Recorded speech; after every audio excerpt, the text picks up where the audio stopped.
My name is Dražen Drašković. I am an associate professor at the University of Belgrade. It's the School of Electrical Engineering. And I'm also part of this project Circle U and part of AI Hub in Belgrade.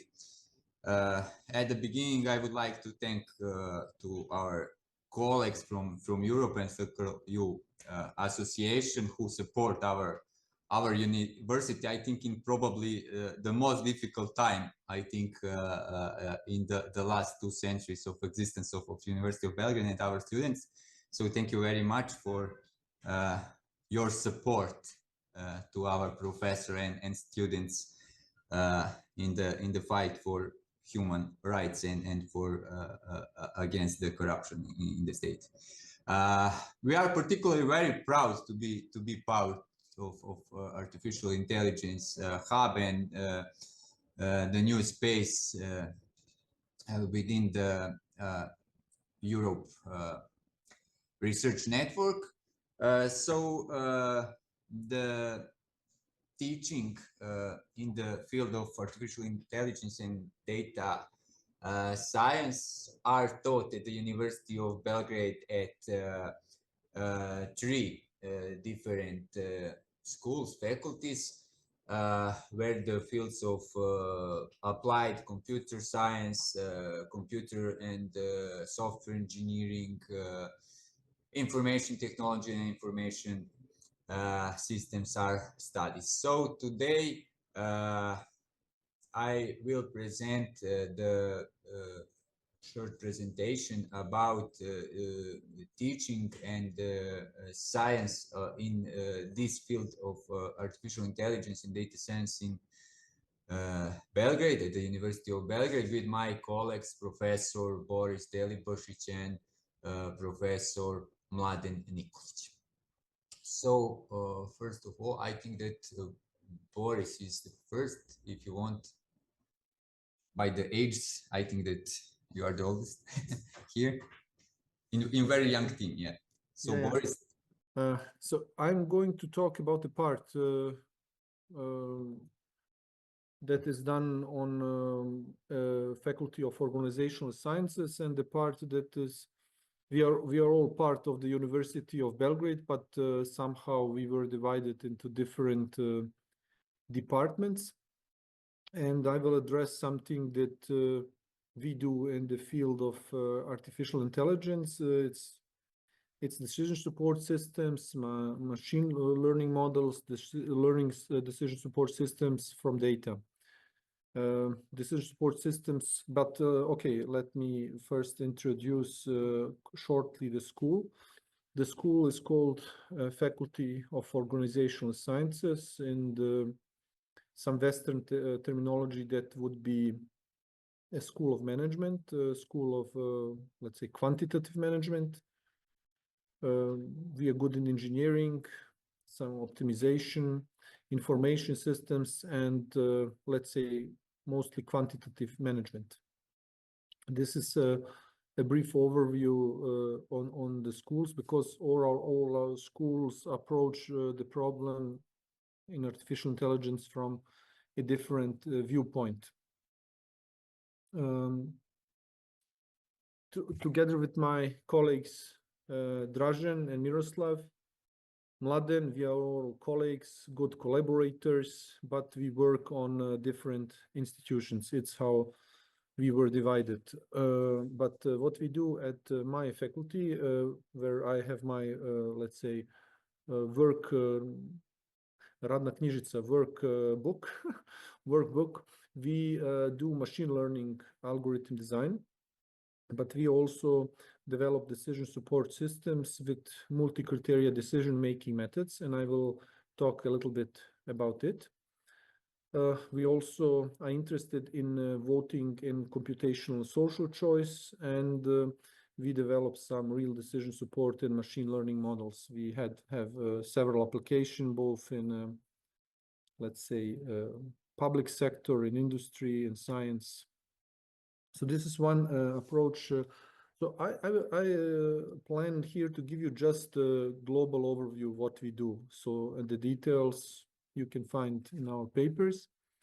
It's actually, we address here a problem of voting, and it's also in this tough situation, like Dražen said, it's a very interesting thing to do. How to aggregate thinkings and votes from different let's say groups of people. We have crowds and we have experts. This is a very important, let's say, stakeholders in many setups. For example, in urbanism, it's very important to listen what the people think about some urbanistic solution, but it's also good to hear what do the urbanistic experts think about it. And then we developed a method that actually integrates these two votes, and this is actually not an easy problem.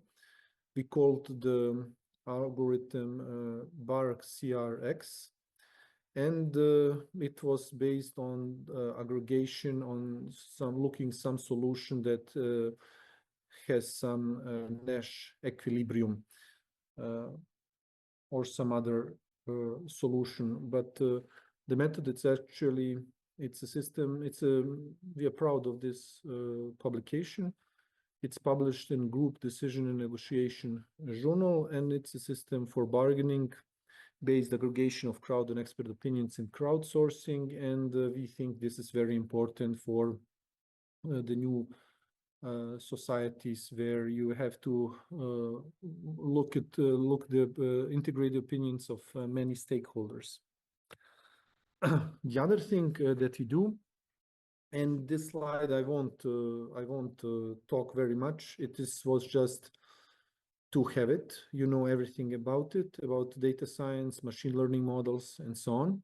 So we actually developed these models from data science, and we look at them as let's say some decision-making models. And of course, these models, they require to have the possibility to replace or automate some process of the decision-making process. They have to be correct, and they have to be responsible in some recent years. But why did I mention it? Because on the other hand side, we have decision support systems. Decision support systems are a technology developed in the 70s, and they were actually, let's say, they were a big technology before the advancement of big data and machine learning. People built this model for decision making based on these systems, and these systems had some very convenient properties. These are correctness, meaning that they first of all, these systems were modeled exclusively by decision makers, so no data was needed, or very little data was needed to produce such systems. So it was based on the expert knowledge, and they had to be correct. That means that they really had to solve, it's not just accuracy, it is that they were intended to solve the problem they were made to. And now in machine learning, we have the problem of misalignment, where we actually we would like to solve something, but we don't have enough data, or we are solving something that is actually something different from what we want, and so on. The second thing in decision support systems, because it's human modeled, we have the property of completeness. That means that we can cover all possible situations, although they are not existing in data. This is out of the sample. The solution has to be consistent, because and we can integrate this easily. In machine learning, recently responsible AI is recognized for this. Decision support systems were comprehensible. Now in machine learning, we have this explainable AI that's trying to solve this, and they had some very convenient properties. Like, today we are talking about sensitivity analysis in machine learning, counterfactual, and so on. What is important, the utility function that is behind these decision-making processes actually defined by experts. Oh my God, what's this? Okay, sorry, this stayed there. This is just a simple decision tree model that is produced from data. And we have some attributes that participate in this model. And this model is learned from data. We say machine learned. But we can actually produce the same model for classification if we just make a decision support system. That means that we use the same attributes. And for different categories of, for example, if day minutes is low, eve minutes is medium, international plan is yes, international calls is yes. They don't use voicemail. They have one customer service call. This customer will leave our company, and so on. So we produce for each of this, let's say, for each of this combination, we produce what would be a solution, and we can get what's called decision expert model or decision support systems. And for the same problems, we can generate some 96 rules, and they can work as well classification as the decision support model, as the machine learning model. What is convenient here is that we can do very easy what-if analysis, and that is a property that is not standard in machine learning, but it's very standard in decision support systems. So actually, what does it mean? That means that if you have someone that left a company, you can ask yourself very easy, what should be done that this guy doesn't leave the company? And then we have some recommendation.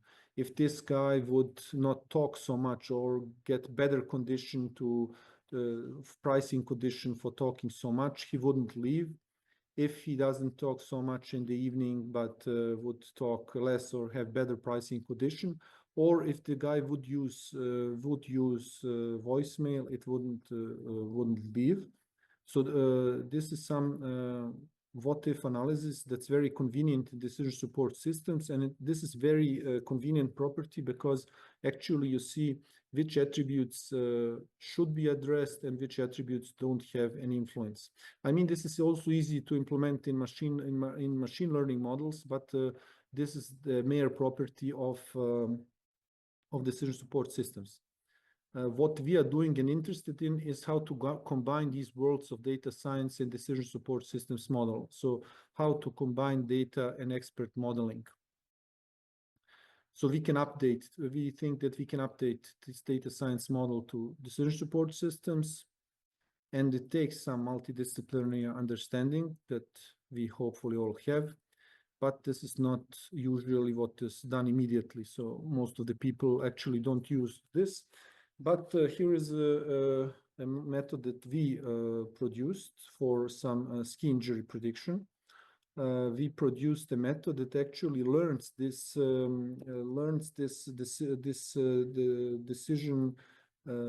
decision rules, decision expert model, like it would be modeled from data, like it would be modeled by an expert, and it learns it from data. And at the end, so this is what I wanted actually to say to you. We are trying to, let's say, integrate some things that are at the moment currently not very easily integrable, and that people usually don't do, like we did the integration of expert and crowd voting, or we try to teach machine learning to produce expert models, like an expert would model. That's how we can also learn some models from data. And this is just the application we did during all these years we are working at the university. They go from bioinformatics, healthcare, education, finance, public procurement, public policy decision-making, sports injury, transportation, highways, ski resorts, responsible artificial intelligence, energetics, medicine, HR management. And dear friends, this is all I had to say to you. Thank you. Thank you, Boris, for very interesting presentation. I think that it is the best to talk maybe about our curriculums and research after all of our three presentation. So I will call Professor Mladen to give his presentation about artificial intelligence at the Faculty of Mathematics. Hello, everyone. So I'm here again as a speaker now. So you see my slides, right?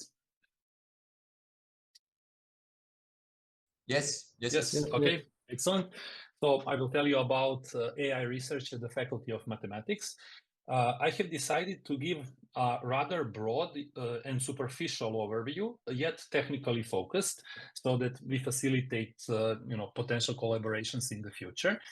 So first I will speak about deep learning research. It is my own field, and it will take the most time as I'm most competent to talk about it than other fields. And I have participated in almost all of this research. So I will start with graph-based learning, specifically with protein function prediction. So proteins have specific functions in living organisms, and they can have many of them.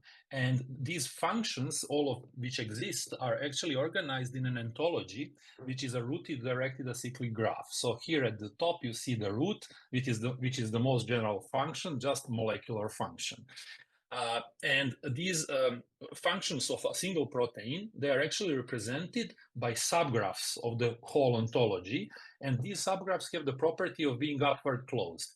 So if the protein has an RNA binding function, then it certainly has all of the parent function, like any molecular function, for instance. So what was our task? It was given an amino acid sequence, which constitutes the protein, to predict a subgraph of this ontology. And the way that we tackled it is by a new architecture. It was new at the time, which we called tail GNN, which processes the sequence by a convolutional neural network, and which provides latent features for all of these nodes for a specific input protein. And then we run GNN at the tail of this architecture, hence the name, which predicts if the protein has any of these functions or not. I will not be speaking about specific results, because like in other papers, yes, we were better than the others. Okay. And another one are GNNs for planning and reinforcement learning.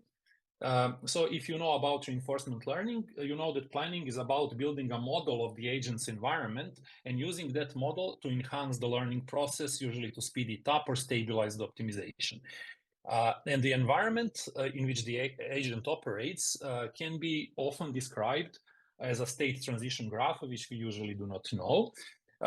And what we did here in very broad terms is to learn a mapping of the nodes of such graph, such that mapping respects the edges of the graph, which are actions that the agent can take. And we do the mapping into a high dimensional latent space. And then when we've got that mapping of the states from, let's say, some kind of a game that you can see here or something, we incentivize a GNN policy network to learn planning in that latent space by some kind of supervision, and I don't go into details here. And a good thing about our approach was that it was applicable to arbitrary state spaces, and it was more robust than previous methods. And both of these properties come actually from this mapping into the high dimensional latent space. Both of these works were done with our colleagues from DeepMind and University of Montreal. And here's another work, which is also a collaboration with our colleagues from Faculty of Electric Engineering and from Organizational Sciences. It is about object tracking in videos. So the task is to track different persons moving around, let's say, this volleyball field. One often used method for tracking are Kalman filters, but they are not best choice for nonlinear motion where you have, say, people, objects of any kind, changing rapidly the direction, changing the speed, etc. And also these kind of methods require some domain-specific choices, and we are not always experts in some domain. So what we did is to propose a deep learning models for motion modeling and noise filtering, which lift most of these limitations thanks to learning from data. And we explored various architectures, and guess what? Transformers performed the best, like they do in many other applications too. And we also proposed various heuristics, which yielded state-of-the-art tracker for nonlinear motion, which is just now under review. And another direction of research, which we also conducted with colleagues from Faculty of Organizational Sciences, is fairness in AI. So as you all know, human-produced data is biased simply because humans who produce this data are biased, and hence the models are too, because they learn the biases from the data. And this bias is often addressed by weighting the samples in pre-processing, just assigning different weights depending on the assessed fairness of samples, assessed automatically, computationally, of course.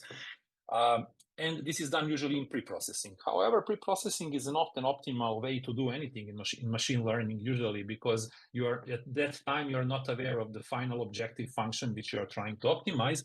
So we proposed an adversarial training method which can determine such weights in an end-to-end trainable fashion, which provides better opportunities for proper optimization of objective function.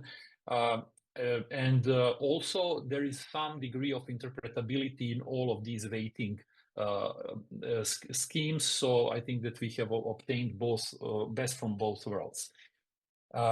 Also, another direction of research in fairness for us was related to the issue with these fairness metrics. So usually we have some kind of metrics which measure how fair the systems are. They can differ depending on our notion of fairness, but they are virtually all non-differentiable. That means that gradient methods cannot be applied, and they are usually optimized indirectly by optimizing surrogate functions. So in this direction of our research, we proposed a reinforcement learning method which can actually optimize them directly using policy gradient method and using the values of these metrics as a reward signal.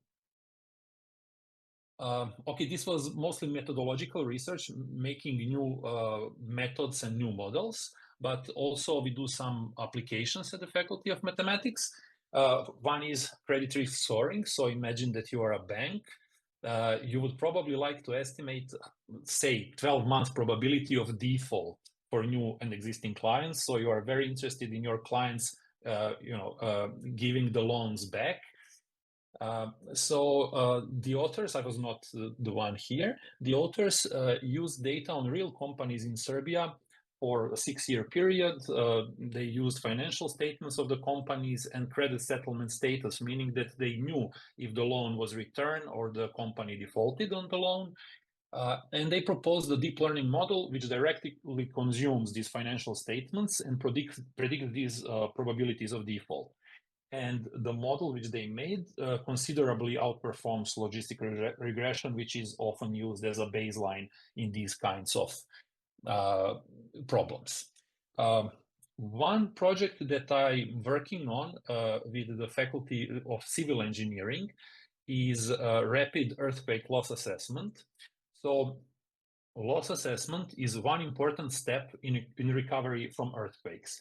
So it needs to be quick and precise in order to provide help to people in a timely manner, and yet not to over-encumber the state budget. So there's a whole methodology of how we do it, but the deep learning related part is about using deep sets architecture over CNN encoder to assess the damage from a set of photos of a building. And these photos are obtained from mobile cameras. So idea is that after an earthquake, an organized volunteer team, and trained of course, would go around with phones and collect images of the damage so that the damage can be correctly assessed. And another exciting application is related to astronomy. So we have a Department of Astronomy and Astrophysics at our faculty, which is engaged in a large synoptic survey telescope project, which is, to my understanding, probably one of the most important astronomical projects today. And we did research in two directions. First one was analysis of quasar light curves using conditional neural processes, and also classifications of galaxies, stars, and quasars using various machine learning methods. And we actually won a data challenge organized by the community. Okay, that would be about deep learning. So I'm switching to another field of artificial intelligence, which is called computational intelligence. We also have a group for computational intelligence, which is developing various techniques. Those are usually meta-heuristics like variants of variable neighborhood search, taboo search, or something else. They work with fuzzy systems also for modeling imprecise knowledge and decision making, and also are making various hybrid approaches of exact and heuristic solvers. They work in mathematical programming, etc. And they also apply their knowledge to various practical domains like vehicle routing problem, community detection, etc. So I would just like to show you one thing which they did. It is about community detection, which is the same like graph clustering. And the aim of community detection is to partition a graph into a set of groups. And those groups should be such that within each group, the density of the connections should be greater than density of the connections going outside of the group. And one popular quality function which measures the quality of this partitioning is called modularity. However, it has some shortcomings, of course, like any other. So it fails to detect small, well-defined communities in large networks, and in some situations that is important. So the authors proposed a new quality function which quantifies this community quality as the exponential difference between internal and external density of the communities. And they use a variable neighborhood search for optimization, and the results show both in artificial and real-world networks that they obtain better results than the original modularity, which you can see, for instance, in this example here. I guess that the clustering on the left feels a little bit more natural. And the last field, which is has long tradition in the Faculty of Mathematics for several decades now, is logic-based reasoning. We have so-called automated reasoning group, which is engaged again in many different directions of research. One of them is development of new solvers and provers. For instance, for Boolean satisfiability problem, which is one of central problems in computer science, and many software verification and hardware verification problems can be presented as instances of this Boolean satisfiability problem, and somewhat more general SMT problem. And their cousin, I would say, constraints satisfaction problem. So they are making solvers for all these kinds of problems, and also for fragments of first order logic, like coherent logic.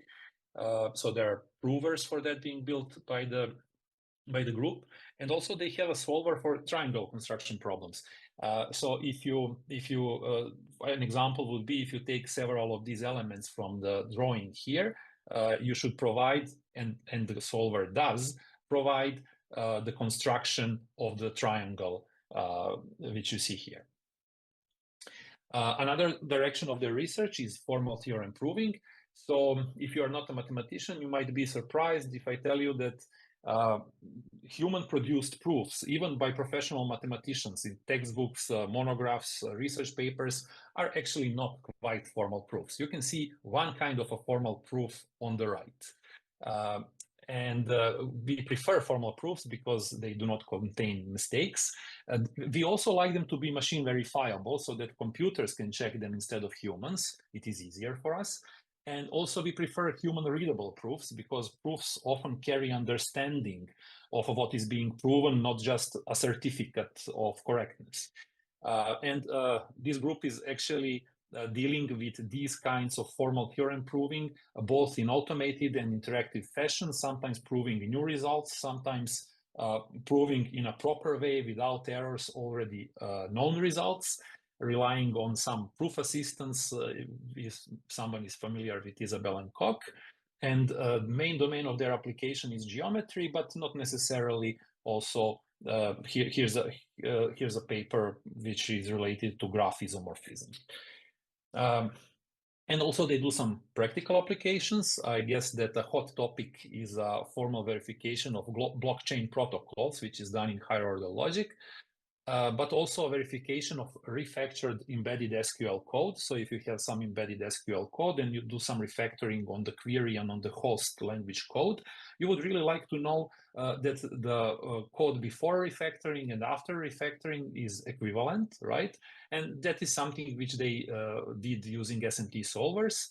And also they are solving various practical combinatorial problems like making timetables for university schools, airports, I think, etc.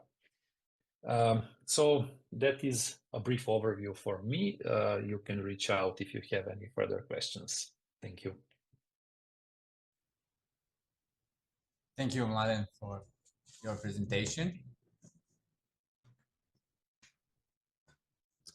Now I will present a short presentation about School of Electrical Engineering and our, just a moment. Okay.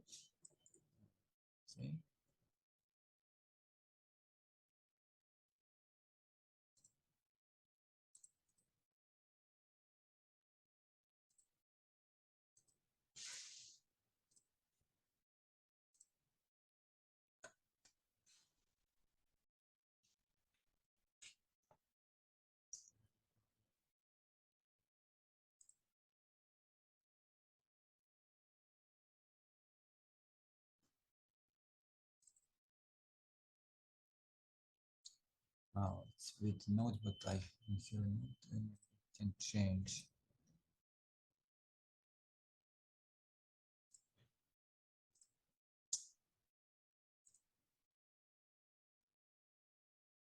Just a moment, I have two screens.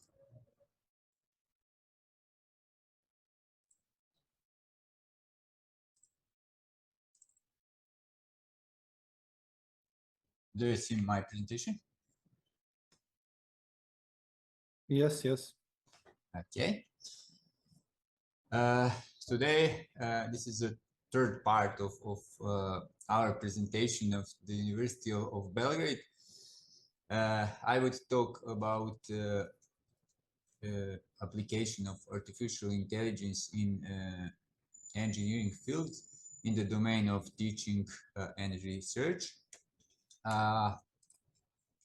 As I said, our School of Electrical Engineering is a faculty with very long tradition in engineering, in power engineering, automatic control system electronics. So in 1987, the first division in computer engineering is founded.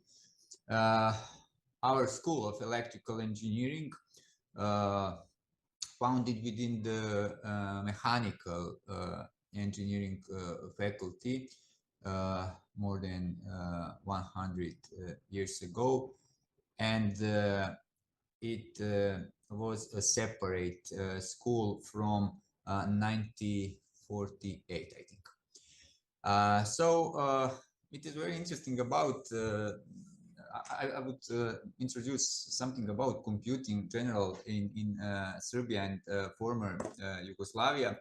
The beginning of digital computing in Serbia and Yugoslavia was marked by development of one of the first computer here from computing industry. It was called digital electronic computer, and it is released according to research team from the University of Belgrade, our former professor, Professor Tihomir Aleksić and Rajko Tomović, and from two famous science institutes, research institutes in Yugoslavia and today in Serbia, Institute Pupin and Institute for Nuclear Sciences Vinča. So it was a computer with memory with ferrite cores and with a very small capacity of only I think 12 kilobytes, and supported only 24 basic instruction, and could perform I think around 50,000 operation per second.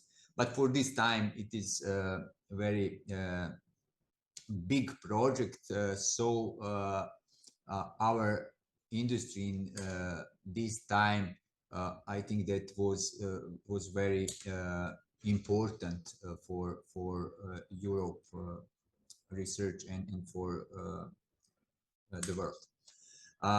Why I talked about this history? Because Professor Aleksić founded this department of computer engineering, and also laboratory for data processing within the School of Electrical Engineering in 1971.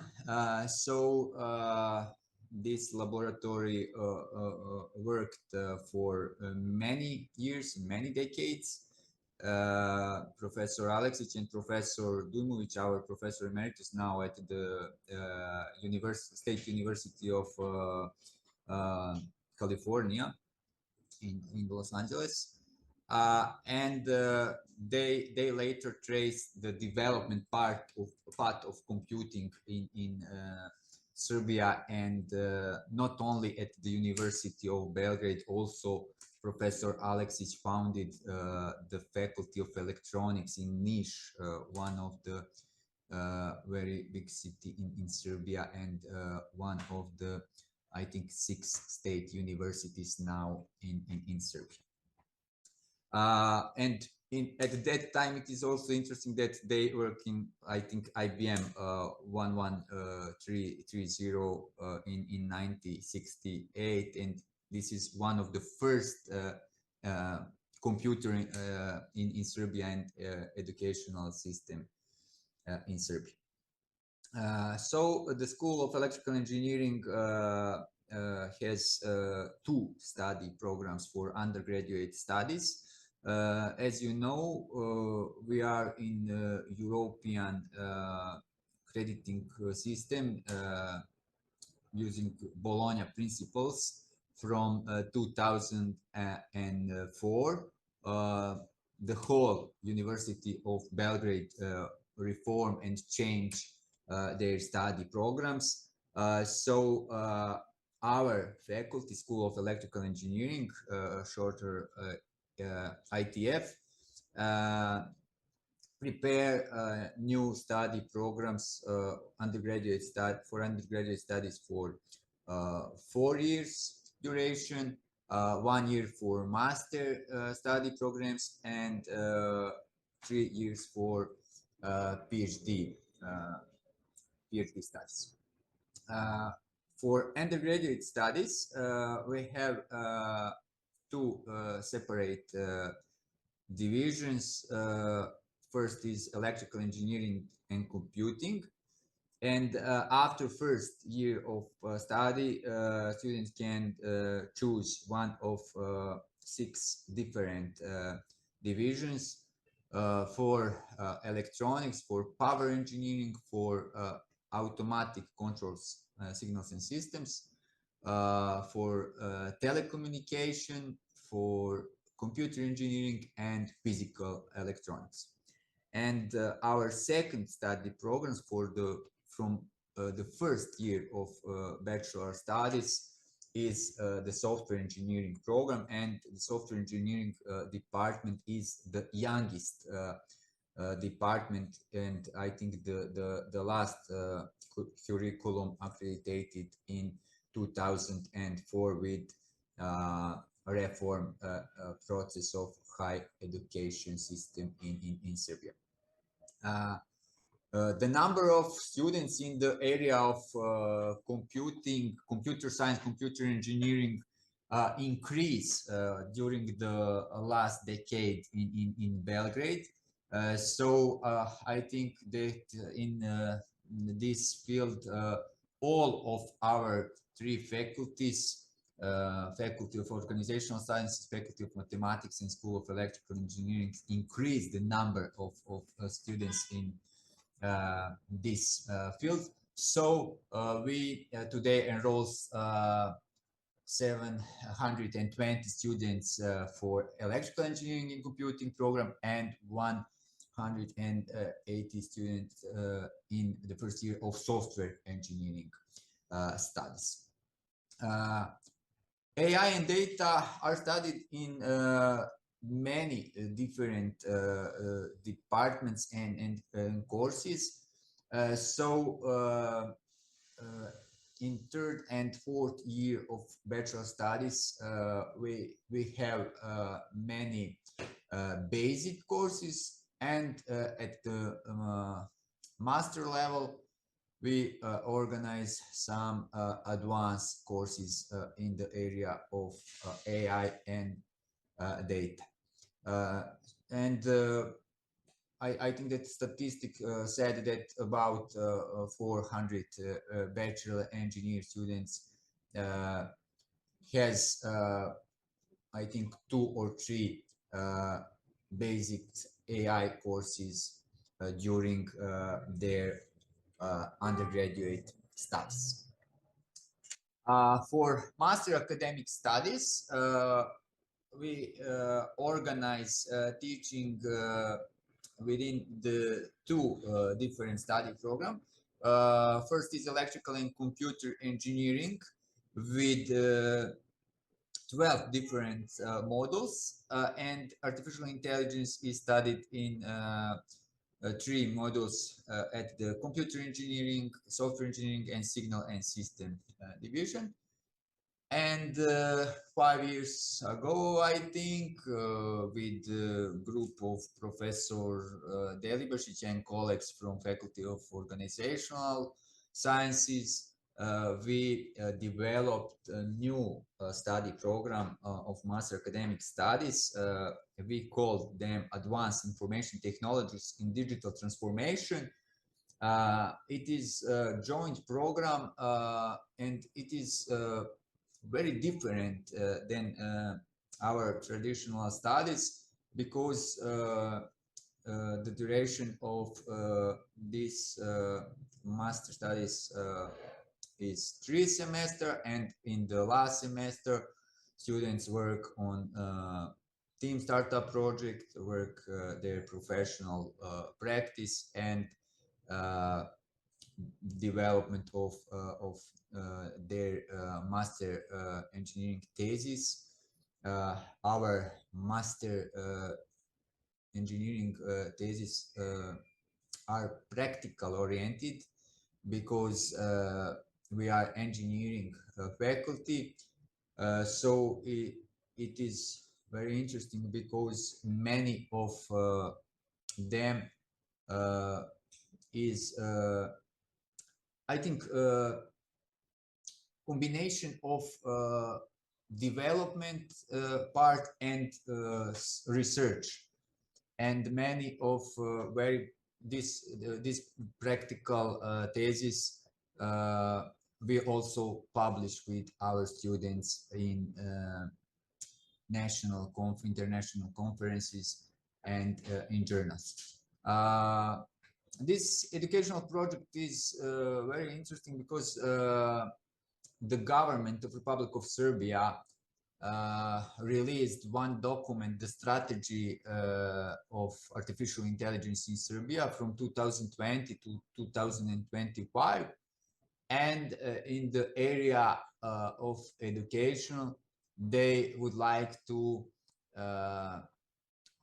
arrange a new pilot projects in the digital transformation, and School of Electrical Engineering has a good pilot project with Faculty of Organizational Sciences.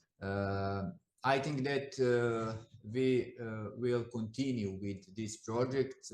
I think without state support, because many of when many officers and state institutions when write some rules and proposals without without anything knowledge about education, it is very difficult, because I think that this pilot project is good, but some rules is not good for students. 3 semesters is a long period for our students, because many of our master students are employed.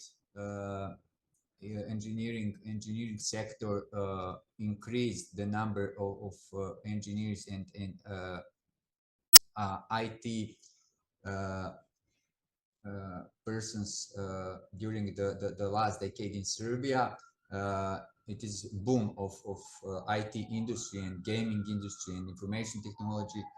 So it is very difficult for our students to study and to work together. And at the end of the teaching process, doctoral academic studies, we organize this level, 3rd level of studies with 7 courses in the first 2 school years, and PhD thesis in the 3rd year of studies. And AI is also studied in 3 different models: computer engineering, software engineering, and signal and system. So for this presentation, I would like to try to write all of our AI-oriented subject. And it is very interesting, because when we started artificial intelligence, I think when I was on my doctoral studies 8 or 9 years ago, I, with my professor, introduced only 3 new courses. This is basics of intelligence system, introduction to machine learning, and data mining. So after 8 years, we can celebrate the AI field, because in this list, in this table, you can find more than 20 courses within our 3 levels of study programs. As I said, some of them are in our joint program with Faculty of Organizational Sciences, but it is very good corpus for future engineers in the domain of machine learning, computer vision, natural language processing, application of artificial intelligence in many areas. So this is our teaching. And as I said, many of our students, not only for master, also for bachelor thesis in last 3 years, would like to implement some new products, would like to try to develop some creative and innovative projects, and it is very interesting. Also, our engineering students would like to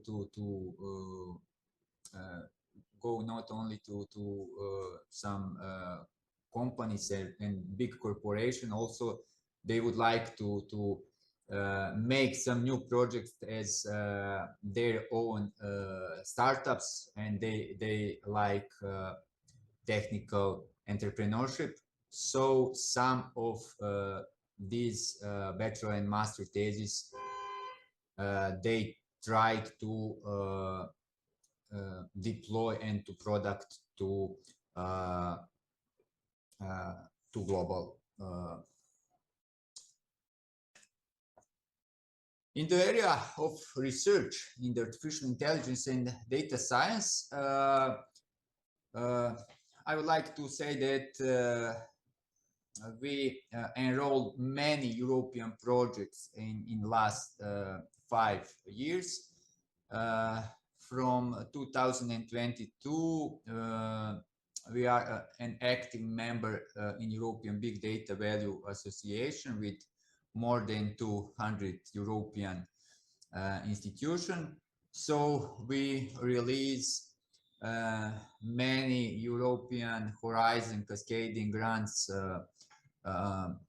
projects in the area of software engineering and also application of artificial intelligence and data analysis for many different partners, industrial partners from France, from Spain, from Greece, and many other countries. Our infrastructure consists of 4 computer laboratories with 280 computers, more than 75 servers. We got in our new research space within the Palace of Science in Belgrade 2 specialized artificial intelligence machines. And also we got last year some new hardware by Huawei donation. This is Atlas 200 and 500 accelerator modules and AI edge servers. And all of this infrastructure we use in our research, and also our students work on them. Our new Center of Application of Artificial Intelligence are located in the Palace of Science. It is a donation of one of our biggest business company in Serbia in the area of agriculture and tourism, and the owner of this company donate to our researchers and students very nice space for science and research in Belgrade this January. So the School of Electrical Engineering has 90 laboratories for our PhD candidates and researchers. And I think that in the future period, we will be a host of some Circle U event in this space. Last weekend, we organized one students hackathon, so you can show the picture of these 48 hours of students working in our new space. In the domain of artificial intelligence and data science, we have many young researchers and small groups that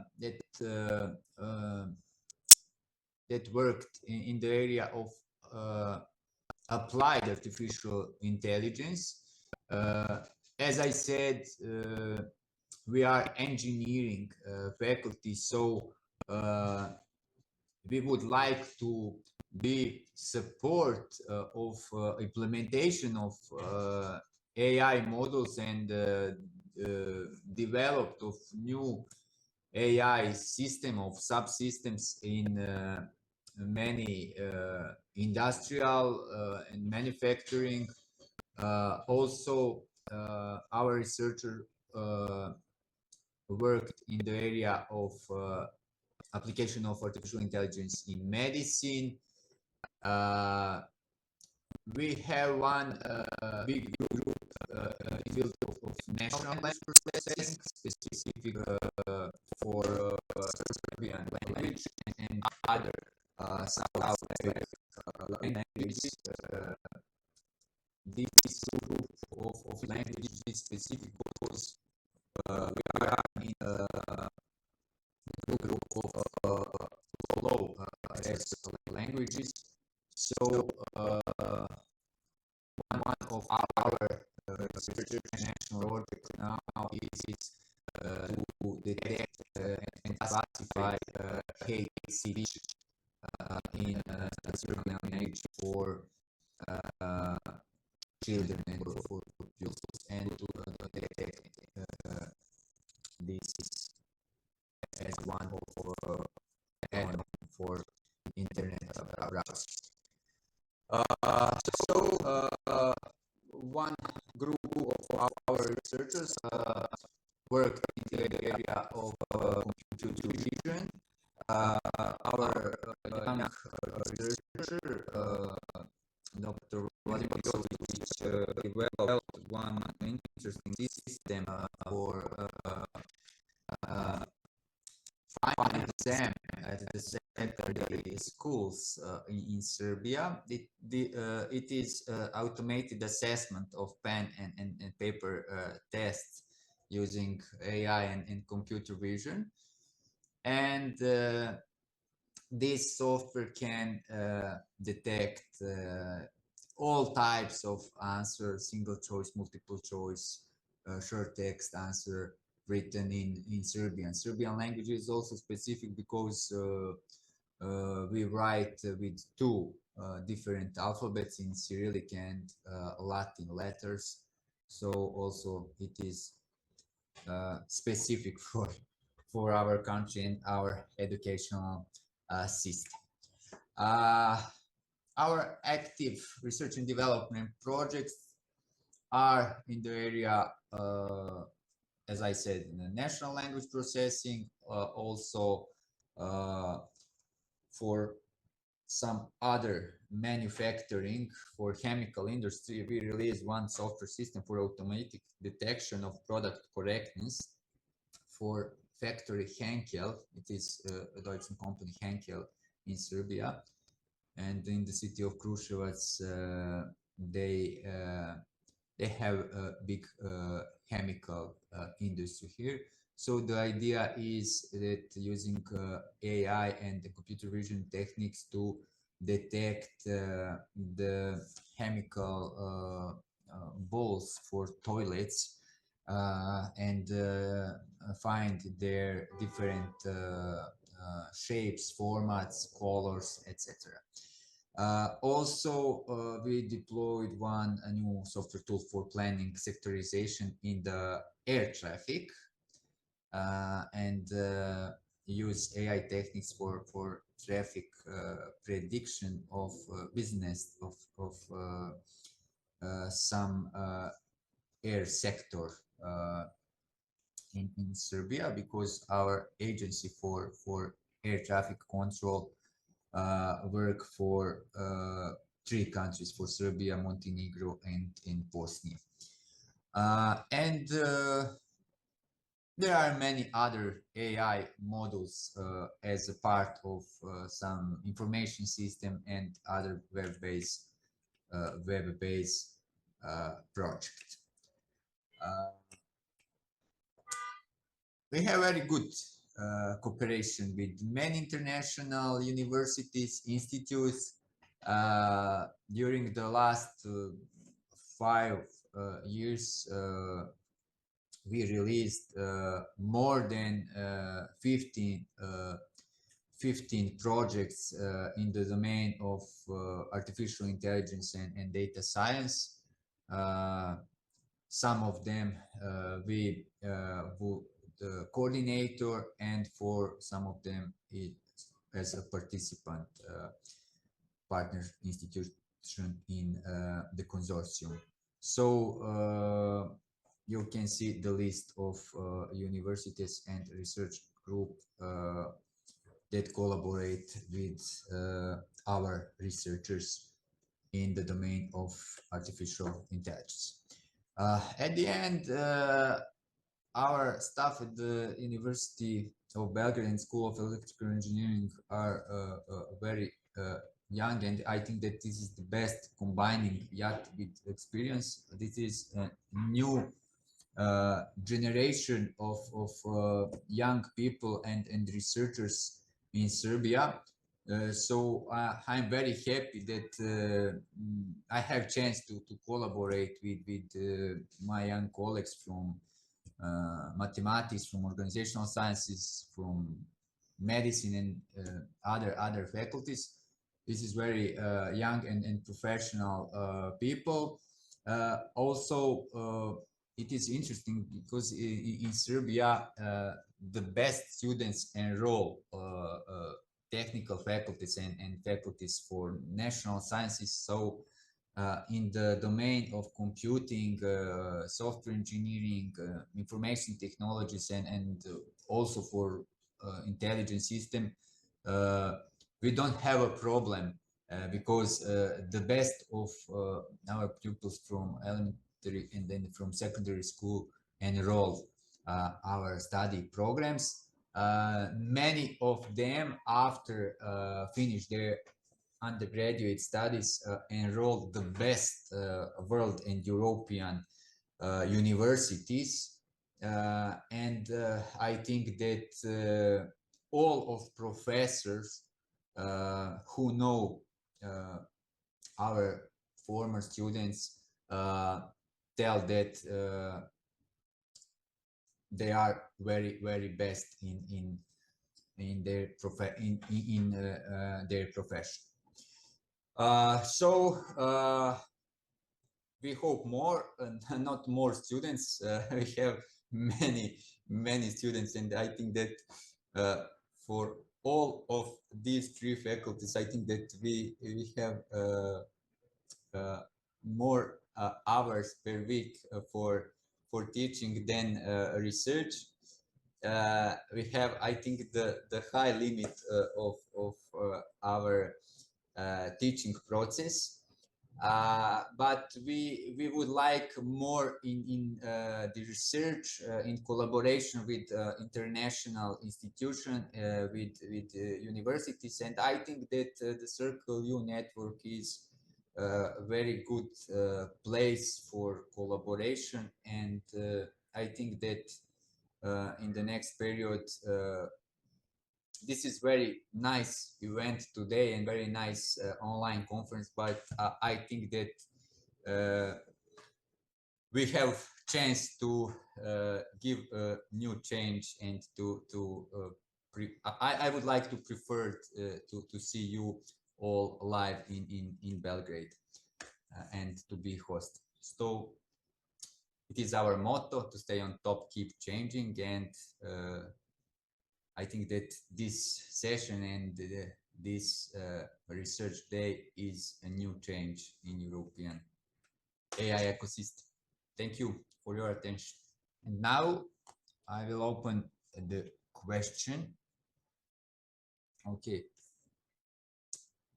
There are no questions in the text box. So if some of participants would like to ask some questions for me and my colleagues. I think that Mladen and Boris is also here. Mladen, I see. Mladen, Boris. Boris has one parallel conference this day, so maybe he is not here now. Professor Francesco. Yeah. Hello, Dražen. Thank you. Hello. Nice to meet you online. Yeah. Nice to meet you.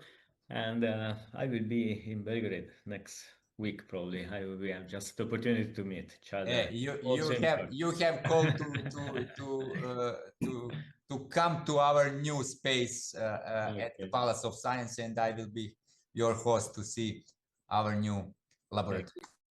Okay, thank you very much for the presentation, and just following your last presentation, as I mentioned at the beginning, we would like just to launch the possibility for the students also just to have some Master of Science co-supervised inside the Circle U Alliance.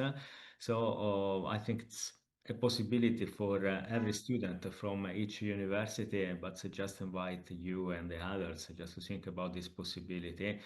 In such a way that we can really open collaboration, also exploiting this type of opportunities.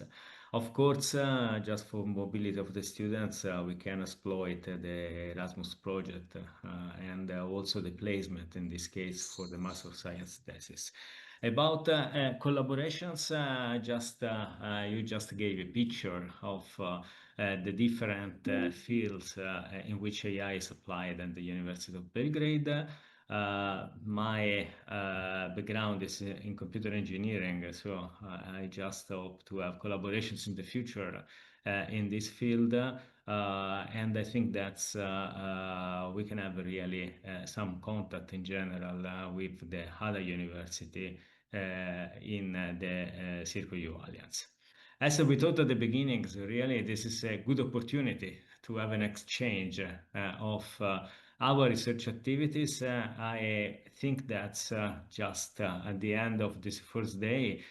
We had just a paramount about what we are doing in the single university. I am sure that we just analyzed very few research activities, because we have probably other research activity concerning the AI.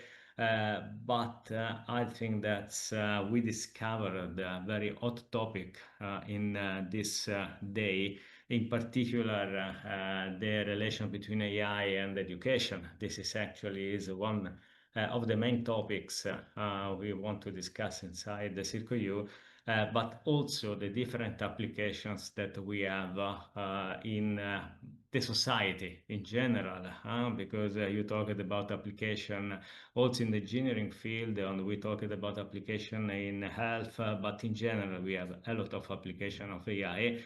And I think that it's very fundamental when we start to cope with the application to consider also the implications that we have, of course, in the society, in the democracy in general, and just in the perspective of law. So I would like to thanks. Yeah, I think that it is great. I think that it is a great idea about joint master of or PhD candidates. I know that my colleague from the robotics department, Professor Kosta Jovanović, has 3 finished PhD students in collaboration with Italian universities. So we can talk with him next week when you will be in Belgrade with him about these administrative steps. I think that these administrative steps are the difficult. So I think that, technical details and collaboration with professor, I think that it is not be difficult. But we can try to find the possibilities and try to find some together ideas. So I hope that it is a very good idea for collaboration in this network. I think that our young students like to go abroad to work some period, to live without their parents, to get know new culture and languages. So I support this initiative from you, and of course other universities from the Circle U network that want to the same joint programs. We can talk for not joint program. I think that first step is joint thesis. Yeah. And So, I think that second, that final aim should be along this step by step. Yeah, step by step. But I strongly believe that if we are able just to engage the young generation, of course, the young generation will leave this opportunity, and this is a part of the sustainability that we have just to really create in the Circle U activities. Yeah, we had many students in Erasmus Plus program before COVID pandemic, but after COVID pandemic, I think that the number of students that go abroad is decreased. But I think that now it's normal period, and yeah. We had similar experience, but now we return to the job before COVID. So I think that's this phenomenon, unfortunately, started. It is global phenomenon. It's normal, yeah. Okay. Thank you very much. Thank you very much.